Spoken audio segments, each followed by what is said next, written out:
सभी को मेरा नमस्कार। मेरा नाम प्रीति धवन। आइए मेरे साथ शुरू करते हैं भगवत गीता जी का पठन और श्रवण।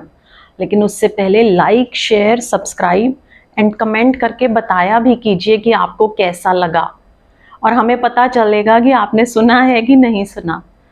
और इसको दूर दूर तक पहुंचाएं ताकि अनेकों लोग इसका लाभ ले सकें। और हम लोग ऑनलाइन योगा सेशंस भी लेते हैं, वो भी आप ज्वाइन कर सकते हैं। कांटेक्ट करें 9953244526। तो आइए भगवत गीता जी का पठन और श्रवण शुरू करते हैं। एक बार ओम की ध्वनि। ओम।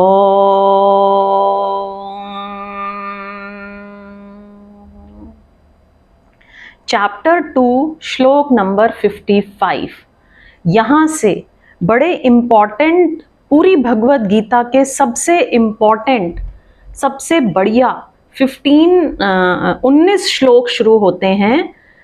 55 श्लोक से आगे 72 तक, आई थिंक 72 श्लोक हैं इस चैप्टर में। तो ये भगवत गीता जी का बेस्ट पार्ट है, और जो भी एक परफेक्ट पर्सन बनना चाहता है उसे हर रोज ये श्लोकों का पाठ करना चाहिए। हमारे ई श्रीधरन जी थे जिन्होंने मेट्रो बनाई दिल्ली में, और इतनी अच्छी मेट्रो बनी कि नीचे चलने वालों को, सड़क पे चलने वालों को एक दिन भी दिक्कत नहीं हुई। इतनी ह्यूज मेट्रो बन गई पूरी दिल्ली में, लेकिन एक भी आदमी को दिक्कत नहीं उठानी पड़ी। क्यों?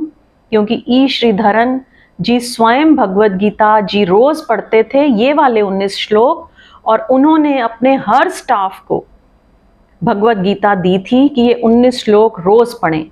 तो ये 19 श्लोक जो रोज पढ़ता है वो सुधर जाता है।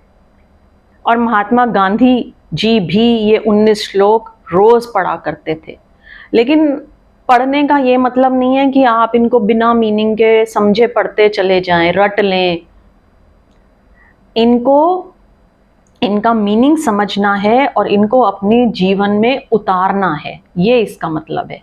ठीक है, तो आज से आइए शुरू करते हैं ये 19 श्लोक, और इन्हें अपने जीवन में अप्लाई करने का प्रयास अवश्य करें। और ऐसा नहीं है कि भगवत गीता अप्लाई नहीं हो सकती, जरूर अप्लाई हो सकती है। और अगर इसको हम अप्लाई कर लें तो हम एक बहुत अच्छा, बहुत सेलिब्रेट होने वाला जीवन व्यतीत कर सकते हैं। हमारे सब दुख दर्द जो है ना वो दूर हो जाते हैं। दुख दर्द दूर हो जाते हैं, इसका मतलब ये नहीं कि दुख आते नहीं हैं, आते हैं और चले जाते हैं, हमें पता भी नहीं चलता। हमें उनसे मुकाबला करना आ जाता है। ठीक है, तो आइए शुरू करते हैं।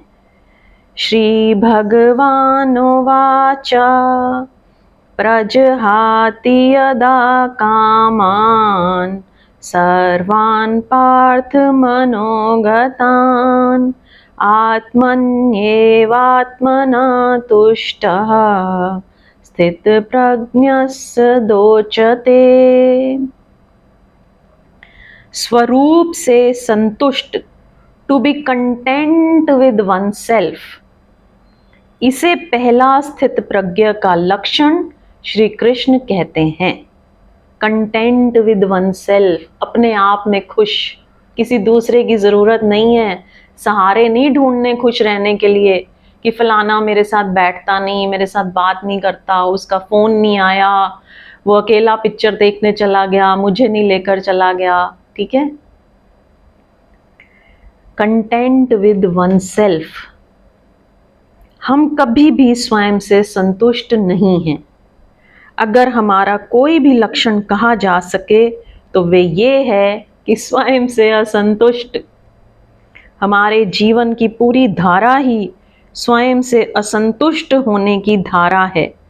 अकेले में हमें कोई छोड़ दे तो अच्छा नहीं लगता, क्योंकि अकेले में हम अपने साथ ही रह जाते हैं। हमें कोई दूसरा चाहिए, कंपनी चाहिए, साथ चाहिए, तभी हमें अच्छा लगता है जब कोई और हो। और बड़े मज़े की बात है कि दो आदमियों को साथ होकर अच्छा लगता है और इन दोनों आदमियों को ही अकेले में बुरा लगता है। और जो अपने साथ ही आनंदित नहीं है वे दूसरे को क्या आनंद दे पाएगा। हम अपनी ही कंपनी में खुश नहीं हैं तो हमारी कंपनी में हम कैसे एक्सपेक्ट करते हैं कि कोई और खुश रहे। ठीक है, ये देखो अपने आप की ना सेल्फ चेकिंग की बातें हैं ये। और जो अपने को भी इस योग्य नहीं मानता कि खुद को आनंद दे पाए, वो दूसरे को आनंद कैसे दे पा सकता है। करीब करीब हमारी हालत ऐसी है कि जैसे भिखारी रास्ते पर मिल जाए और एक दूसरे के सामने भिक्षा पात्र फैला दे। दोनों भिखारी, मुझे खुशी दो, मुझे खुशी दो, मेरे साथ बैठो, मेरे साथ बातें करो, मांग है ये। मैंने सुना है एक गांव में दो ज्योतिषी रहते थे। सुबह दोनों निकलते थे तो एक दूसरे को अपना हाथ दिखा देते थे कि आज कैसा धंधा चलेगा। हम सब स्वयं से बिल्कुल भी राजी नहीं हैं। एक क्षण अकेलापन भारी हो जाता है। जितना हम अपने से ऊब जाते हैं उतना हम किसी से नहीं ऊबते। रेडियो खोलो, अखबार उठाओ, मित्र के पास जाओ, हॉस्टल में जाओ, सिनेमा में जाओ, नाच देखो, मंदिर में जाओ, कहीं ना कहीं जाओ, अपने साथ मत रहो। अपने साथ बड़ा घबराहट होती है। कृष्ण पहला सूत्र देते हैं, स्वयं से संतुष्ट, स्वयं से तृप्त, स्वभावतः। जो अपने से तृप्त नहीं है उसकी चेतना सदा दूसरे की तरफ बहती रहेगी, उसकी चेतना सदा दूसरे की तरफ कंपती रहेगी कि दूसरा क्या कर रहा है, उसने फलानी बात मेरे से बिना पूछे कैसे कर ली, वो मेरे से बिना पूछे घूमने चला गया, मेरे से बिना पूछे उसने किचन के नए बर्तन खरीद लिए, है ना, मेरे से बिना पूछे कोरियर दिखा देते हैं, कोरियर ले लेते हैं अपना, मुझे दिखाते भी नहीं। कितनी एक्सपेक्टेशंस हम दूसरों के साथ जोड़ देते हैं। तो स्वयं में खुश। तो हम 24 घंटे बहते रहते हैं यहां वहां, एक जगह को छोड़कर, अपने में होने को छोड़कर। हमारा होना सब तरफ डांवाडोल होता है। फिर जिसके पास भी बैठ जाते हैं थोड़ी देर में वो भी उबा देता है।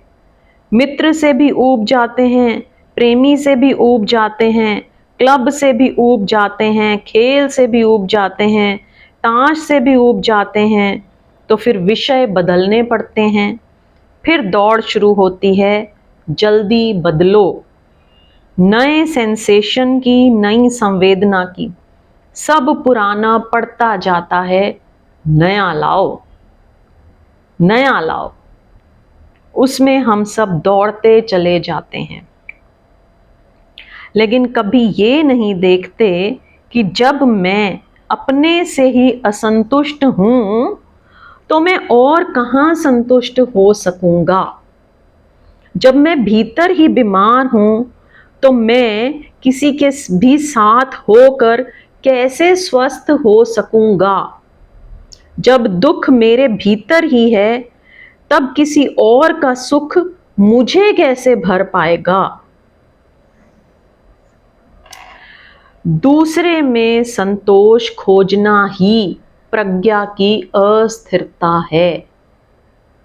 स्वयं में संतोष पा लेना प्रज्ञा की स्थिरता है। ये पहला लक्षण है। कितना सुंदर।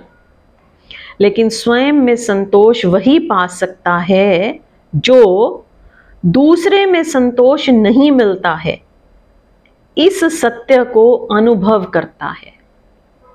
जब तक ये भ्रम बना रहता है कि मिल जाएगा, इससे नहीं मिलता तो दूसरे से मिल जाएगा, दूसरे से नहीं मिलता तो तीसरे में मिल जाएगा, जब तक ये भ्रम बना रहेगा तब तक जन्मों जन्मों तक प्रज्ञा अस्थिर होगी। अस्थिर रहेगी। जब तक ये इल्यूजन, जब तक यह भ्रम पीछा करेगा कि कोई बात नहीं, इस स्त्री में सुख नहीं मिला, दूसरी में मिल सकता है, इस पुरुष में सुख नहीं मिला, दूसरे में मिल सकता है, इस मकान में सुख नहीं मिला, दूसरे में मिल सकता है, इस कार में सुख नहीं मिला, दूसरी कार में मिल सकता है, जब तक ये भ्रम बना रहेगा कि बदलाहट में मिल सकता है, तब तक प्रज्ञा डोलती रहेगी, डोलती ही रहेगी, कंपित होती ही रहेगी।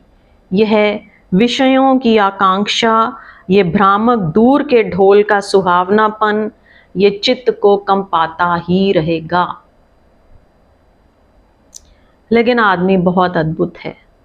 अगर उसका सबसे अद्भुत कोई रहस्य है तो वो यही है कि वो अपने को धोखा देने में अनंत रूप से समर्थ है। इन्फिनिट उसकी सामर्थ्य है धोखा देने में, देने की। एक चीज से धोखा टूट जाए, टूट ही नहीं पाता कि उसके पहले वह अपने धोखे का दूसरा इंतजाम कर लेता है। बर्नार्ड शाह ने कहीं कहा है कि कैसा अद्भुत है मन, कैसा मजेदार है। एक जगह के भ्रम के तंबू उखड़ नहीं पाते कि मन तत्काल दूसरी जगह खूंटियां गाड़कर इंतजाम शुरू कर देता है। सच तो ये है कि मन इतना होशियार है कि इससे पहले कि एक जगह के तंबू उखड़े, वो दूसरी जगह खूंटियां गाड़ चुका होता है। और हम सब इसको समझ लेते हैं। अगर पत्नी देखती है कि पति थोड़ी कम उत्सुकता ले रहा है, तो वह किसी बहुत गहरे इंस्टिंक्टिव आधार पर समझ जाती है कि खूंटियां किसी और स्त्री पर गड़नी शुरू हो गई होंगी। तत्काल तत्काल कोई उसे गहरे में बता जाता है कि कहीं खूंटियां और गड़नी शुरू हो गई होंगी। और 100 में से 99 मौके पर बात सही होती है। सही इसलिए होती है कि 100 में 99 मौके पर आदमी स्थित प्रज्ञ नहीं हो जाता और मन बिना खूंटियां गाड़े जी नहीं सकता। हाँ, एक मौके पर गलत हो सकती है, कभी किसी बुद्ध के मौके पर गलत हो जाती है। यशोधरा ने भी सोची होगी, पहली बात तो यही कि कुछ गड़बड़ है, जरूर कोई दूसरी स्त्री बीच में आ गई, अन्यथा भाग कैसे सकते थे। इसलिए बुद्ध जब 12 साल बाद घर लौटे तो यशोधरा बहुत नाराज थी, बड़ी क्रुद्ध थी, क्योंकि वे सोच ही नहीं सकती थी कि मन ने कहीं खूंटियां ना गाड़ी हों, खूंटियां ही उखाड़ दी हों सब तरफ से। जब तक चित्त सोचता है कि कहीं और सुख मिल सकता है, तब तक चित्त स्वयं से असंतुष्ट है। जब तक चित्त स्वयं से असंतुष्ट है, तब तक दूसरे की आकांक्षा, दूसरे की अभीप्सा उसकी चेतना को कंपित करती रहेगी, दूसरा उसे खींचता रहेगा और उसके दिए की लौ दूसरे की तरफ दौड़ती रहेगी तो थिर नहीं हो सकती। जैसे ही दूसरे में सुख नहीं है, इसका बोध स्पष्ट हो जाता है, जैसे ही दूसरे पर खूंटियां गाड़ना मन बंद कर देता है, वैसे ही सहज चेतना अपने में थिर हो जाती है, स्थित धी की घटना घट जाती है। कभी आपने सोचा है कि जिस कार के लिए आप दीवाने थे और कई रात नहीं सोए थे, वो पोर्च में आकर खड़ी हो गई है। फिर कल दूसरी कोई कार सड़क पर चमकती हुई निकलती है और उसकी चमक आंखों में समा जाती है। फिर वही पीड़ा है। जिस मकान के लिए आप दीवाने थे, पता नहीं उसके भीतर पहुंचकर कौन से स्वर्ग में प्रवेश हो जाएगा। उसमें प्रवेश हो गया है और प्रवेश होते ही मकान भूल गया और कोई स्वर्ग नहीं मिला और फिर स्वर्ग कहीं और दिखाई पड़ने लगा। मृग मरीचिका है, सदा सुख कहीं और है और चित्त दौड़ता रहता है।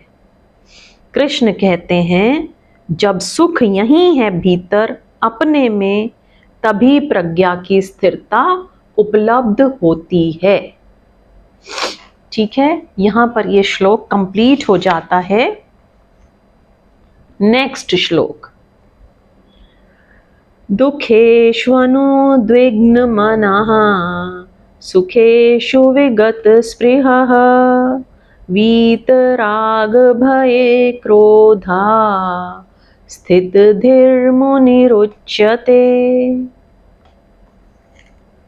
अर्जुन का प्रश्न था, समाधिस्थ कौन है, स्थितधि कौन है जिसकी प्रज्ञा स्थिर हुई, कौन है जो चंचल चित्त के पार हुआ।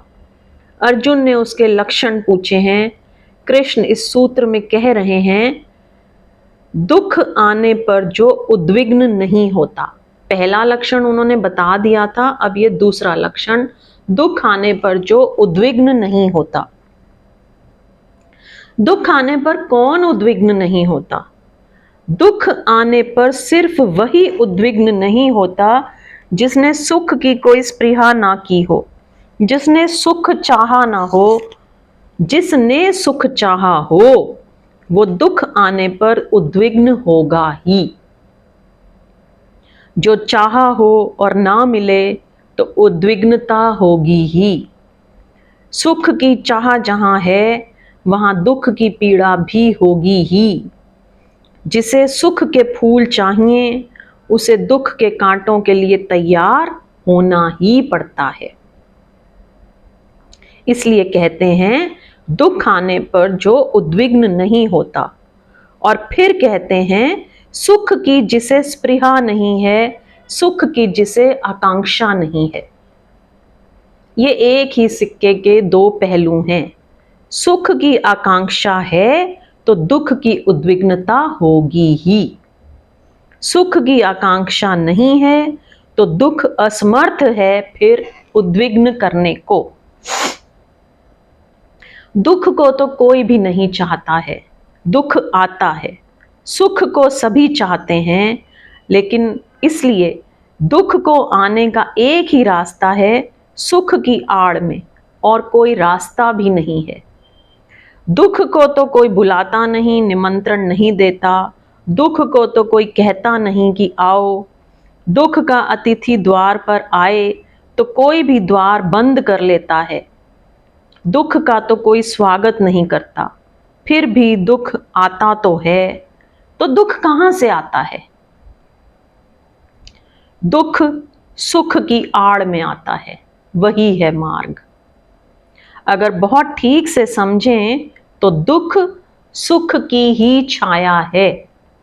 और भी गहरे में समझें तो जो ऊपर से सुख दिखाई पड़ता है वो भीतर से दुख सिद्ध होता है। कहें कि सुख केवल दिखावा है, दुख स्थिति है। बहुत ही अच्छी स्टोरी। जैसे एक आदमी मछली मार रहा है नदी के किनारे बैठकर, तो कांटे में आटा लगा देता है, आटे को लटका देता है पानी में। कोई मछली कांटे को पकड़ने ना आएगी। कोई मछली क्यों कांटे को पकड़ेगी?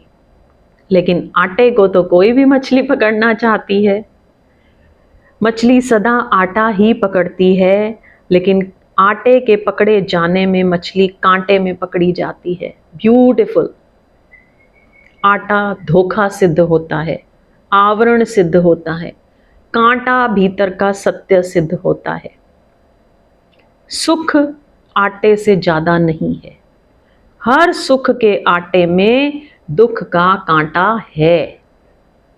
और सुख भी तभी तक मालूम पड़ता है जब तक आटा दूर है और मछली के मुंह में नहीं है, तभी तक।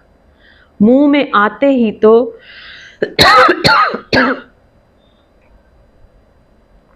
मुंह में आते ही तो कांटा मालूम पड़ना शुरू हो जाता है। तो सुख सिर्फ दिखाई पड़ता है, मिलता सदा दुख है। और जिसने सुख चाहा हो उसे दुख मिल जाए, वो उद्विग्न ना हो, तो फिर उद्विग्न और कौन होगा? जिसने सुख मांगा हो और दुख आ जाए, जिसने जीवन मांगा हो और मृत्यु आ जाए, जिसने सिंहासन मांगे हों और सूली आ जाए, वो उद्विग्न नहीं होगा? उद्विग्न होगा ही। अपेक्षा के प्रतिकूल उद्विग्नता निर्मित होती है।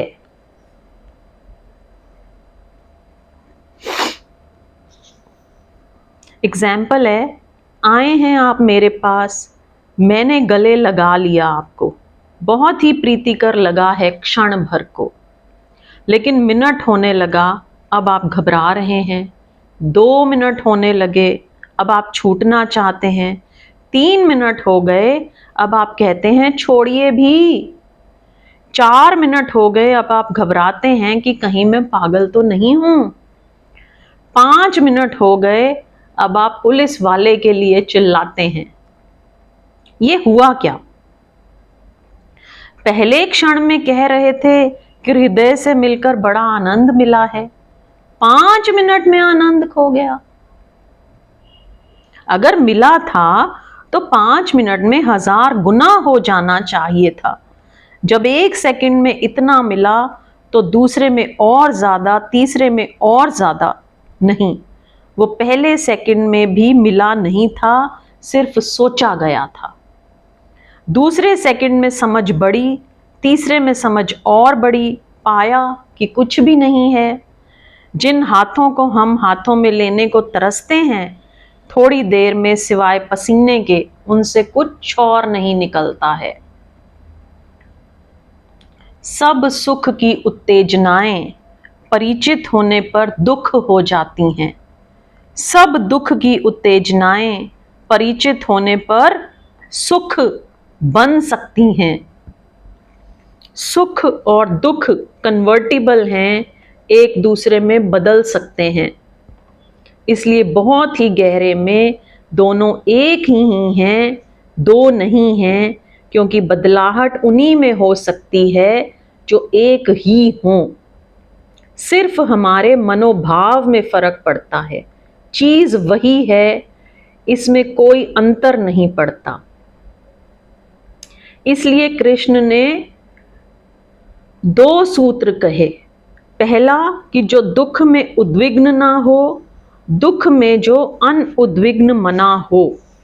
दूसरा, सुख की जिसे स्पृहा ना हो, जो सुख की आकांक्षा और मांग किए ना बैठा हो। अगली बात, क्रोध भय जिसमें ना हो। यहां एक बात बहुत ठीक से ध्यान में ले लें, क्योंकि उसके ध्यान में न होने से सारे मुल्क में बड़ी नासमझी है। कृष्ण कह रहे हैं जिसमें क्रोध और भय ना हो वो समाधिस्थ है। वे ये नहीं कह रहे कि जो क्रोध और भय को छोड़ दे वो समाधिस्थ हो जाता है, वो ये नहीं कह रहे हैं। वो ये कह रहे हैं कि जो समाधिस्थ है उसमें क्रोध और भय नहीं पाए जाते हैं। इन दोनों बातों में गहरा फर्क है। क्रोध और भय जो छोड़ दे वो समाधिस्थ हो जाता है, ऐसा वे नहीं कह रहे हैं। जो समाधिस्थ हो जाता है उसका क्रोध और भय छूट जाता है, ऐसा वे कह रहे हैं। आप कहेंगे इसमें क्या फर्क पड़ता है, ये दोनों एक ही बात है। ये दोनों एक बात नहीं है, ये बहुत फासले पर हैं, विपरीत बातें हैं। जिस आदमी ने सोचा कि क्रोध और भय छोड़ने से समाधि मिल जाती है, वो क्रोध और भय को छोड़ने में ही लगा रहेगा, समाधि तो कभी नहीं पा सकता। और जिस आदमी ने सोचा कि क्रोध और भय को छोड़ने से समाधि मिल जाती है, वो क्रोध और भय से लड़ेगा, और क्रोध से लड़कर आदमी क्रोध के बाहर नहीं होता, भय से लड़कर आदमी भय के बाहर नहीं होता, भय से लड़कर आदमी और सूक्ष्म भयों में उतर जाता है, क्रोध से लड़कर आदमी और सूक्ष्म तलों पर क्रोधी हो जाता है। कहानी है एक। मैंने एक कहानी सुनी है। मैंने सुना है कि एक आदमी की ख्याति हो गई कि उसने क्रोध पर विजय पा ली है।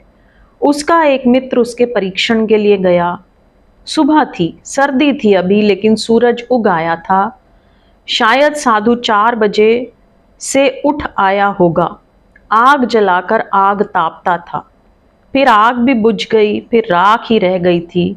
अब भी साधु बैठा था। मित्र आया। उसने पास आकर नमस्कार किया और कहा कि थोड़ी बहुत आग बची है या नहीं। साधु ने कहा, नहीं, देखते नहीं, अंधे हो, कोई आग नहीं है, राख ही राख है। वो आदमी हंसा। उसने कहा, नहीं बाबा जी, थोड़ी बहुत तो बची ही होगी, राख के नीचे दबी होगी। साधु ने कहा, आदमी कैसे हो, मैं कहता हूं नहीं है आग। उस आदमी ने कहा, जरा कुरेद कर तो देखें, शायद कहीं कोई चिंगारी पड़ी ही हो। साधु का हाथ अपने चिमटे पर चला गया। उसने कहा, तू आदमी है कि जानवर, मैं कहता हूं नहीं है कोई आग। उस आदमी ने कहा, बाबा जी, अब तो चिंगारी ही नहीं, लपट बन गई है। वो जिस आग की बात कर रहा है वो क्रोध है। वो जिस राख की बात कर रहा है वो ऊपर का दमन है। एक छोटी सी चर्चा।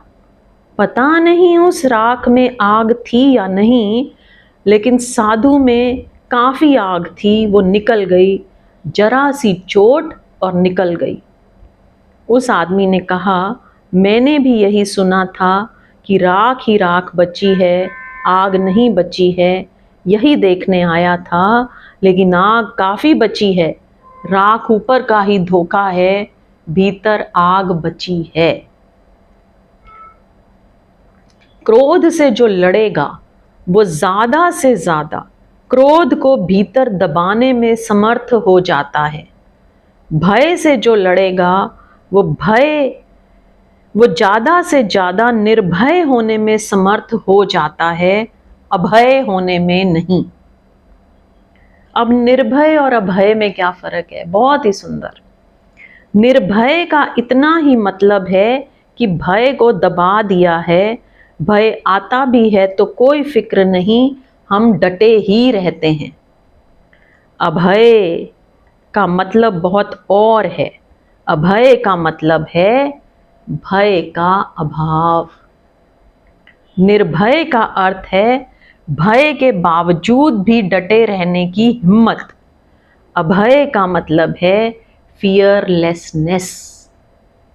निर्भय का मतलब है ब्रेवरी। बड़े से बड़े बहादुर आदमी भी भयभीत होता है, अभय नहीं होता। अभय होने का मतलब है भय है ही नहीं। निर्भय होने का भी उपाय नहीं है, भय बचा ही नहीं। इस भेद को इसलिए आपसे कहना चाहा कि आप क्रोध और भय से मत लड़ने लग जाना। क्रोध और भय को देखना, जानना, पहचानना। उनकी पहचान से पता चलेगा कि भीतर समाधि नहीं है। फिर समाधि लाने के उपाय अलग ही हैं। समाधि लाने के उपाय करना। समाधि आ जाएगी तो क्रोध और भय चले जाएंगे। जब क्रोध और भय मालूम ना पड़े तब सोचना कि समाधि फलित हुई है। लेकिन हम इससे उल्टा करते हैं, क्रोध और भय को दबा लेते हैं। दबाने से एक खतरा है। वो खतरा ये है कि समाधि तो भीतर फलित नहीं होती। दबे हुए क्रोध और भय के कारण हमें पता भी नहीं चलता कि भीतर समाधि नहीं है। हम लक्षणों में धोखा दे लेते हैं। स्टोरी है, मैंने गुरजीएफ का नाम बीच में लिया था और मैंने कहा था गुरजीएफ के कोई पास आता तो वो शराब पिलाता। ये थोड़े दिन पहले आया था। वो ना केवल शराब पिलाता बल्कि जब कोई आदमी साधना के लिए उसके पास आता तो वो अजीब अजीब तरह के टेम्पटेशन पैदा करता, वो अजीब सिचुएशंस, स्थितियां पैदा करता। वो एक आदमी को इस हालत में ला देता कि उसको पता ही ना चले कि उसको क्रोध दिलाया जा रहा है, उसका पूरा क्रोध जगवा देता। वो ऐसी हालत पैदा कर देता कि वो आदमी बिल्कुल पागल होकर क्रुद्ध हो जाए, और जब वो पूरे क्रोध में आ जाता तब वो उस आदमी को कहता कि जरा जाग कर देख कि कितना क्रोध है तेरे भीतर, कितना क्रोध है तेरे भीतर। जब तू आया था तब इतना क्रोध नहीं था, लेकिन तू ये मत समझ लेना कि ये क्रोध अभी आ गया है, ये था तब भी, लेकिन भीतर दबा था, अब प्रकट हुआ है, इसे पहचान ले, क्योंकि यही लक्षण है। आपने कुकर में देखा है, कई बार सीटी में कुछ फंस जाता है ना तो सीटी आनी बंद हो जाती है, जो भी अंदर भाप है ना वो अंदर रहती चली जाती है, और जब हम सीटी खोलते हैं तब वो बड़ी तेजी से बाहर निकलती है। इसलिए कहते हैं कि क्रोध को दबाना नहीं, क्योंकि जब कोई कारण आएगा तो वो बहुत तेजी से फटेगा, फिर बॉम्ब फूटेगा। ठीक है, तो क्रोध से जाग जाना। हमें पता ही नहीं चलता कि हमारे भीतर कितना दबा है। आमतौर से हम समझते हैं कि कभी कभी कोई हमें क्रोधित करवा देता है। ये बड़ी झूठी समझ है। कोई दुनिया में किसी को क्रोधित नहीं करवा सकता जब तक कि भीतर क्रोध मौजूद ना हो। दूसरे लोग तो केवल निमित्त बन सकते हैं, खूंटियां बन सकते हैं। कोट आपका ही टंगता है, कोट खूंटी का नहीं होता। आपके पास कोट होता है तो आप टांग देते हैं। आप ये नहीं कह सकते कि इस खूंटी ने कोट टंगवा लिया। कोट तो था ही, चाहे हाथ पर टांगते, चाहे सांकल पर टांगते, चाहे खीली पर टांगते, चाहे कंधे पर टांगते, कहीं ना कहीं टांगते। कोट तो था ही आपके पास, खूंटी ने सिर्फ रास्ता दिया, आपका कोट टांग लिया। खूंटी जिम्मेवार नहीं है, जिम्मेवार आप ही हैं। खूंटी सिर्फ निमित्त है। एक आदमी मुझे गाली देता है, आग भड़क उठती है, क्रोध आ जाता है, तो मैं कहता हूं इस आदमी ने क्रोध पैदा करवा दिया। ये आदमी क्रोध पैदा करवा सकता है? तो मैं आदमी हूं कि मशीन हूं कि इसने बटन दबाई और क्रोध पैदा हो गया? नहीं, क्रोध मेरे भीतर उबल रहा था।